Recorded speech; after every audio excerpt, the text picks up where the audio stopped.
Hyderabad BJP MP అభ్యర్థిపై స్థానిక నేతల్లో అసమ్మతి రాగం కొనసాగుతోంది. ఎంపీ అభ్యర్థిగా మాధవీలతకు టికెట్ ఇవ్వడంపై కొందరు అసంతృప్తి వ్యక్తం చేస్తున్నారు.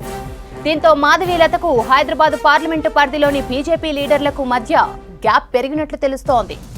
మాధవీలత ప్రచారానికి కూడా దూరంగా ఉంటున్నారు కొందరు పాత బస్తీ బీజేపీ నేతలు.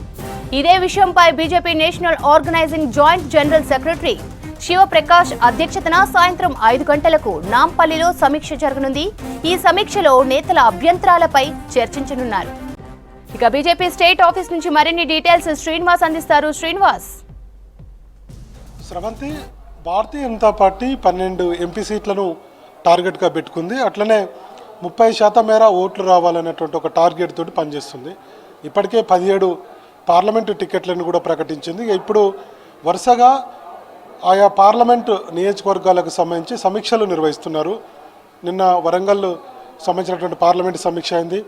తర్వాత ఈరోజు నాగర్ కర్నూలు సంబంధించినటువంటి పార్లమెంటు సమీక్షా సమావేశం జరుగుతుంది. దీనికి BJP national organising joint general secretary Shivprakash, ఆ తర్వాత భారతీయ జనతా పార్టీకి సంబంధించినటువంటి నేతలు వీళ్ళందరూ కూడా ఆ సమీక్షా సమావేశానికి హాజరయ్యారు. నాగర్ కర్నూలు సంబంధించినటువంటి స్థానిక నేతలు కూడా ఈ సమీక్షా సమావేశంలో పాల్గొన్నారు.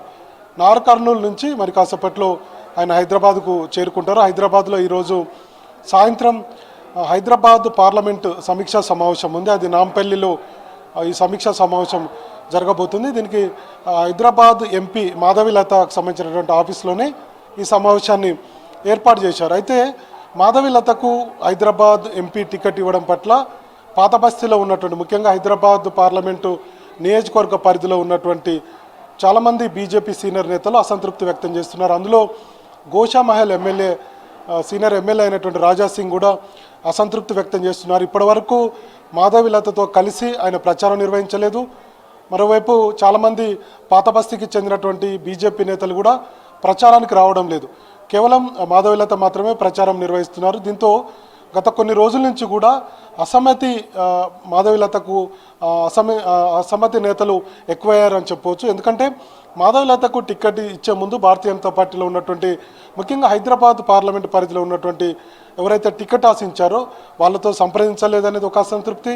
మరోవైపు ఎమ్మెల్యేగా ఉన్నటువంటి హైదరాబాద్ పార్లమెంట్ పరిధిలో 7 అసెంబ్లీ నియోజకవర్గాలు ఉంటే అందులో ఒకటి గోషామహల్ ఎమ్మెల్యేగా ఉన్నటువంటి రాజా సింగ్ కూడా కనీస సమాచారం ఇవ్వకుండానే కిషన్ రెడ్డి ప్రపోజల్ తీసుకొచ్చారు, మాధవీలతకు టికెట్ ఇప్పించారనేది పాత బస్తీలో ఉన్నటువంటి నేతల యొక్క ఆరోపణ.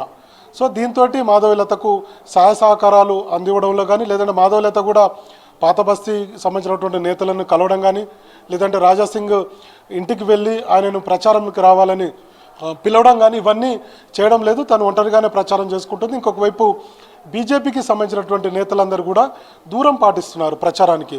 దీంతో ఈరోజు హైదరాబాద్ పార్లమెంటు సమీక్షా సమావేశం ఉంది. ఈ సమావేశానికి BJP national organising general joint secretary Shivprakash వస్తున్నారు.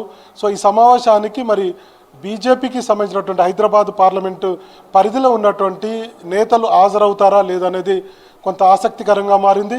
ఎందుకంటే మాధవీలతకు టికెట్ ఇవ్వడం పట్ల తీవ్ర వ్యతిరేకతను వ్యక్తం చేస్తున్నారు. ఆమెకు కనీస ప్రాథమిక సభ్యత్వం కూడా భారతీయ జనతా పార్టీలో లేనప్పుడు టికెట్ ఎట్లా ఇస్తారనేది చాలామంది హైదరాబాద్లో ఉన్నటువంటి నేతలందరూ కూడా ఆరోపిస్తున్నారు, విమర్శలు చేస్తున్నారు. సో ఇట్లాంటి పరిస్థితుల్లో శివప్రకాష్ సాయంత్రం 5 గంటలకు నాంపల్లిలో మాధవీలతకు సంబంధించినటువంటి ఆఫీసులో సమావేశం కాబోతున్నారు. తర్వాత ఈ 7 పార్లమెంటు నియోజకవర్గాలకు సంబంధించినటువంటి నేతలందరూ కూడా రావాలని చెప్పారు. కానీ ఇందులో చాలామంది నేతలు ఈ మీటింగ్కు అటెండ్ అయ్యే అవకాశాలు లేదనేది మనకు ఉన్నటువంటి సమాచారం. ఇప్పటికే మాధవీలతతో దూరం పాటిస్తున్నారు. ఆమె ప్రచారానికి కూడా చాలామంది బీజేపీ నేతలు వెళ్ళడం లేదు. మరోవైపు రాజా సింగ్ కూడా ఈ సమావేశానికి వెళ్ళరు అనేది మనకున్నటువంటి సమాచారం. ఇదే కనుక జరిగితే కొంత అసమ్మతి ఎక్కువయ్యేటువంటి అవకాశం ఉంది. భారతీయ జనతా పార్టీ ఏమో హైదరాబాద్ టార్గెట్గా ఈసారి ఖచ్చితంగా ఓవైసీని ఓడగొడతాం, గత కొన్నేళ్ల నుంచి ఓవైసీ ఇక్కడ గెలుస్తూ వస్తున్నారు. అంతకుముందు సలావుద్దీన్ ఓవైసీ కావచ్చు, లేదంటే ఆ తర్వాత అసదుద్దీన్ ఓవైసీ కావచ్చు. ఎంఐఎంకు కంచుకోటగా హైదరాబాద్ ఉంది. హైదరాబాద్ పార్లమెంట్ అంటే ఎంఐఎంకు కంచుకోటగా పేరున్నది. ఎందుకంటే ఇక్కడ ఉన్నటువంటి హైదరాబాద్ పరిధిలో ఉన్నటువంటి 7 అసెంబ్లీ నియోజకవర్గాల్లో 6 అసెంబ్లీ నియోజకవర్గాలు ఎంఐఎంకి సంబంధించినటువంటి ఎమ్మెల్యేలే ఉన్నారు.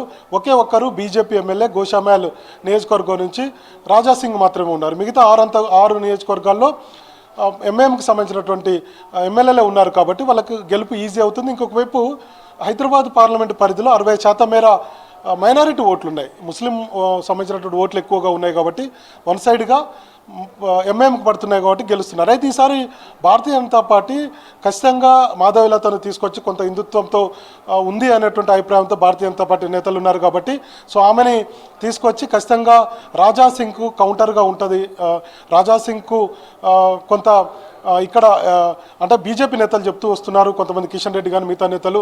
సో ఆమెను హైలైట్ చేయడం వల్ల రాజా సింగ్కు ఇక్కడ థ్రెట్ ఉండేటువంటి అవకాశం ఉంది బీజేపీలో అనేది ఒక చర్చ జరుగుతుంది. సో ఆ విధంగానే భారతీయ జనతా పార్టీ ప్రయత్నాలు చేస్తున్నారు అనేది కొంతమంది నేతలు చెప్తున్నారు. మరి సాయంత్రం జరిగేటువంటి సమావేశంలో వీళ్ళంతా భారతీయ జనతా పార్టీకి సంబంధించినటువంటి పాతబస్తీ నేతలు హాజరవుతారా లేదా అనేది మాత్రం కొంత ఆసక్తికరంగా మారింది. Sravanthi. Right Srinivas, thank you.